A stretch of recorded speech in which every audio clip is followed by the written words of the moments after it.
जय हिंद दोस्तों, हमारे YouTube चैनल पे आप लोगों का स्वागत है। तो दोस्तों आज के इस वीडियो में मैं आप लोगों के लिए लेकर आया हूँ जीके जीएस से रिलेटेड बहुत ही महत्वपूर्ण क्वेश्चन है, जो कि आने वाले एग्जाम के लिए, किसी भी एग्जाम के लिए दोस्तों बहुत ही महत्वपूर्ण साबित होंगे। तो दोस्तों इस वीडियो का पहला क्वेश्चन है, भारत सरकार ने नोटबंदी की घोषणा कब की? यानी जो भारत सरकार ने नोटबंदी की घोषणा की वह किया 8 नवंबर 2016 को। तो ऑप्शन यहाँ पे सी करेक्ट आंसर हो जाएगा 8 नवंबर 2016। ध्यान रखिएगा, यह क्वेश्चन आने वाले एग्जाम में पूछे जाने के चांसेस बहुत ज़्यादा होंगे दोस्तों। और अगर आप लोगों को एक भी क्वेश्चन का सही से उत्तर पता होगा तो कमेंट करके ज़रूर बताइएगा। दोस्तों अगला क्वेश्चन है, भारतीय यूनिट ट्रस्ट की स्थापना किस वर्ष की गई थी? यानी जो भारतीय यूनिट ट्रस्ट की जो स्थापना की गई वह की गई 1964 में। तो ध्यान रखिएगा, कई बार एग्जाम में पूछे गए हैं और पूछे जाने के चांसेस बहुत ज़्यादा हो सकते हैं आने वाले एग्जाम में। दोस्तों अगला क्वेश्चन है, किस देश को हवाओं का देश कहा जाता है? जो हवाओं का देश कहा जाता है, कौन से देश को कहा जाता है? ये हो जाएगा आपका डेनमार्क को हवाओं का देश कहा जाता है। तो ऑप्शन यहाँ पे सी करेक्ट आंसर हो जाएगा डेनमार्क। ध्यान रखिएगा, कई बार यह पूछा गया एग्जाम में। अगला क्वेश्चन है, किसे 5 सागरों का पतन कहा जाता है? दोस्तों किसे 5 सागरों का पतन कहा जाता है? तो हो जाएगा आपका करेक्ट आंसर मॉस्को को 5 सागरों का पतन कहा जाता है। तो ऑप्शन यहाँ पे ए करेक्ट आंसर हो जाएगा। ध्यान रखिएगा आप लोग। अगला क्वेश्चन है, नील नदी के डेल्टा क्षेत्र में सर्दी के मौसम में कौन सी फसल उगाई जाती है? यानी जो नील नदी का जो डेल्टा क्षेत्र है उस क्षेत्र में सर्दी के मौसम में गेहूं उगाया जाता है। तो ध्यान रखिएगा, ऑप्शन यहाँ पे डी करेक्ट आंसर हो जाएगा, गेहूं की फसल उगाई जाती है मौसम दोस्तों सर्दी के मौसम में डेल्टा क्षेत्र में। अगला क्वेश्चन है, विश्व में निखिल का सबसे बड़ा उत्पादक देश कौन सा है? दोस्तों जो निखिल का सबसे बड़ा उत्पादन देश है विश्व में वह कौन सा है? तो हो जाएगा आपका इंडोनेशिया। ऑप्शन यहाँ पे बी करेक्ट आंसर हो जाएगा, इंडोनेशिया सबसे बड़ा निखिल का उत्पादन देश है। अगला क्वेश्चन है, विश्व की सभी नदियों में किसकी संभावित जल विद्युत क्षमता अधिकतम है? यानी जो विश्व की सभी नदी में कौन सी नदी की जो संभावित जल विद्युत क्षमता है वो सबसे अधिकतम है, यानी सबसे ज़्यादा है? तो हो जाएगा आपका कांगो नदी। ऑप्शन यहाँ पे ए करेक्ट आंसर हो जाएगा कांगो नदी। ध्यान रखिएगा, यह क्वेश्चन एग्जाम के लिए कॉमन क्वेश्चन है, पूछे जाते हैं किसी भी एग्जाम में। अगला क्वेश्चन है, विश्व में सबसे अधिक सड़कों का विस्तृत जाल किस देश में पाया जाता है? जो विस्तृत जाल पाया जाता है, यहाँ पे जाल होगा दोस्तों, जल लिखा हुआ है, विस्तृत जाल पाया जाता है कौन से देश में पाया जाता है?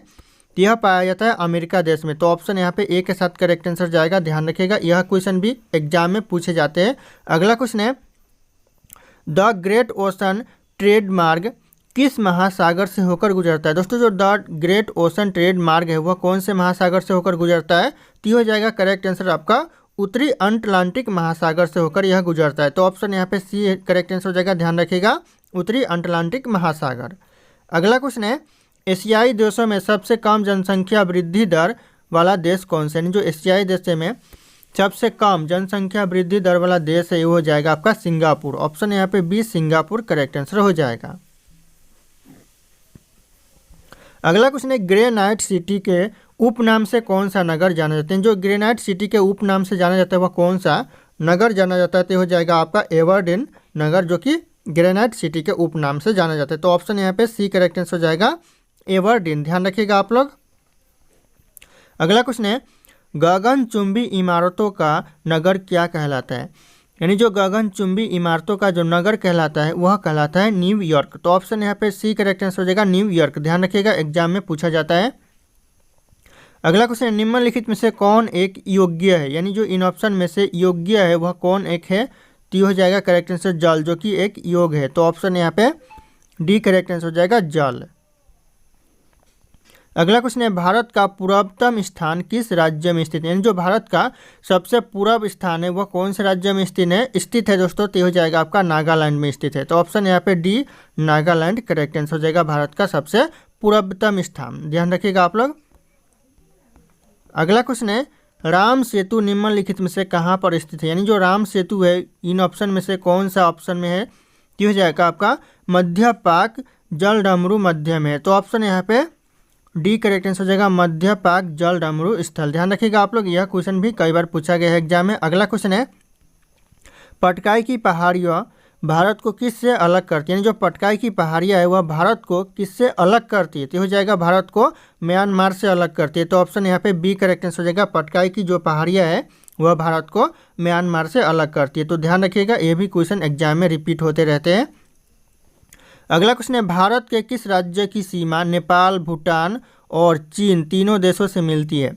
कौन सा राज्य है भारत का? तो हो जाएगा आपका करेक्ट आंसर सिक्किम। सिक्किम ऐसा राज्य है जिसकी सीमा है वह आपका नेपाल, भूटान और चीन, ये तीनों देशों से मिलता है। तो ध्यान रखिएगा, ये क्वेश्चन कॉमन क्वेश्चन है एग्जाम के लिए। और अगर आप लोग हमारे चैनल पे नए होंगे तो चैनल को सब्सक्राइब करके बेल आइकन को प्रेस कर लीजिएगा, ताकि इसी तरह के वीडियो आप लोगों को सबसे पहले मिलते रहे। और इस वीडियो को एक लाइक करना ना भूलिएगा।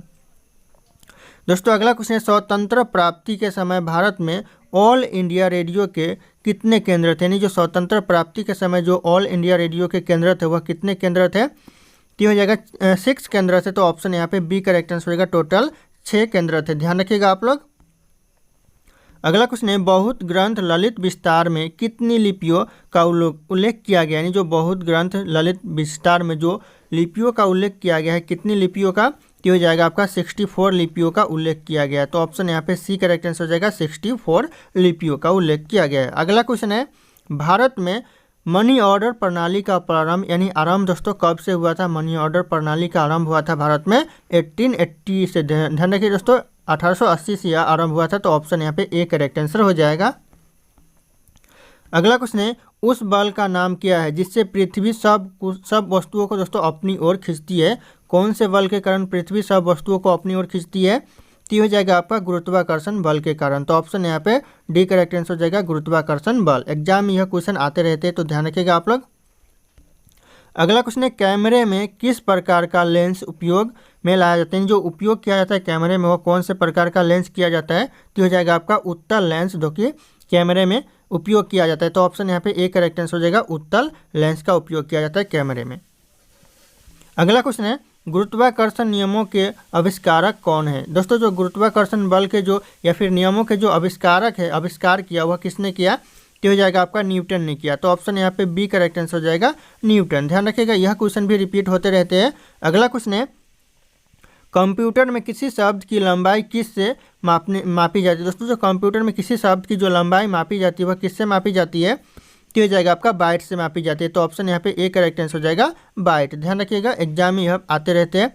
अगला क्वेश्चन है, निम्नलिखित में से किस पदार्थ में ऑक्सीजन नहीं होता है? यानी जो ऑप्शन यहाँ पे दिया गया इनमें से कौन सा ऐसा पदार्थ है जिसमें ऑक्सीजन नहीं होता है? तो हो जाएगा आपका मिट्टी का तेल, जिसमें ऑक्सीजन नहीं होता है। तो ऑप्शन यहाँ पे सी करेक्ट आंसर हो जाएगा। बाकी यहाँ पे सीमेंट में भी ऑक्सीजन होता है, रेत में भी होता है और यहाँ पे कांच में भी ऑक्सीजन होता है। तो ध्यान रखिएगा आप लोग। अगला क्वेश्चन है, परमाणु अभाज्य है यह किसने प्रस्तावित किया? यानी जो परमाणु अभाज्य है यह प्रस्तावित किया दोस्तों किसने किया? तो डाल्टन ने किया। तो ऑप्शन यहाँ पे ए करेक्ट आंसर हो जाएगा, डाल्टन ने यह प्रस्तावित किया कि परमाणु अभाज्य है। तो ध्यान रखिएगा, यह क्वेश्चन भी एग्जाम में रिपीट होते रहते हैं। अगला क्वेश्चन है, सबसे पहले इलेक्ट्रॉन के आवेश का सफलतापूर्वक निर्धारण किसने किया? सबसे पहले दोस्तों यहाँ पे इलेक्ट्रॉन का जो आवेश का सफलतापूर्वक निर्धारण किया वह किया मिलिकन ने। तो ऑप्शन यहाँ पे बी करेक्ट आंसर हो जाएगा, मिलिकन सबसे पहले यहाँ पे सफलतापूर्वक निर्धारण किया इलेक्ट्रॉन के आवेश का।